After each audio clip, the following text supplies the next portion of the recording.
Bhleg. Now, that's a name that should kind of wake up you when you read it. This one's called Äril, and it's Swedish black metal in a form of a sort of a mini CD. However, this is 27 and then some in length, so it's almost like a full-length album. Let's not start nitpicking right here. Well, let's take a look. Underneath, there is nothing but white, so it makes no sense to kind of unbox it or remove it. So let's just take another look here at this lineup image, which is kind of a vague. But this is very, very traditional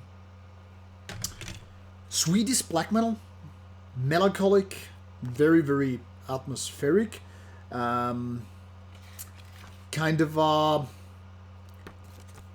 stuff that isn't so much leaning on single riffs, compositions, but more on creating the general atmosphere of this album, which is very warm and at the same time a little bit kind of a sad, kind of a melancholic that is all about weeping your teary eyes to the leaves that are now fallen from the trees. Okay, that gets ridiculously poet here, but what I'm trying to say here is this is not one of those more violent black metal bands, not the ones that are re-nailing Jesus Christ to the cross or burning down churches, but more about taking a look into lonesome mountains, forests, seeing to the seaside and all that stuff, and having this kind of a warm, fuzzy feeling inside you, maybe because you had too much Jägermeister or just because you're lonely and all that stuff. Now, joking aside, I think Bhleg has done quite nice job with this album or MCD, whatever it's officially ruled as, because the music is just like overall very, very solid. There are no weak moments or points, but even if not so many killer riffs or kind of a peak points, if you will. However, everything is here is very, very nicely balanced. It's more towards lo-fi when it comes to the production, but it's not ultra raw or too barbaric for your taste buds. It's kind of a well-balanced, atmospheric, melancholic black metal if you need to kind of put it into one sentence. And I think even though this is not your killer album of the year, I think it's very nice to enjoy the overall feeling here.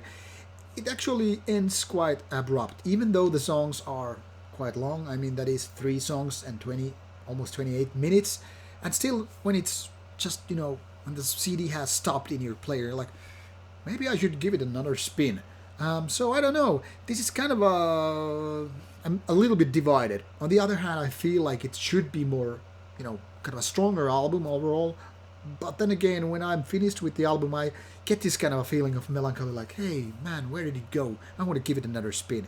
So definitely a nice release from Nordvis, and which have been keeping very nice overall level with their albums overall through the years. I've been following their releases, and as such, if you're a fan of Nordvis releases that is especially more leaning towards kind of a atmospheric side of black metal, then it's something not to miss. For people who want more gas masks and spikes and all that stuff, well, maybe not your cup of tea, but give this one a listen, and I think you won't be disappointed, but are more like satisfied. Totally worthwhile album for fall 2019. Thank you for watching. Take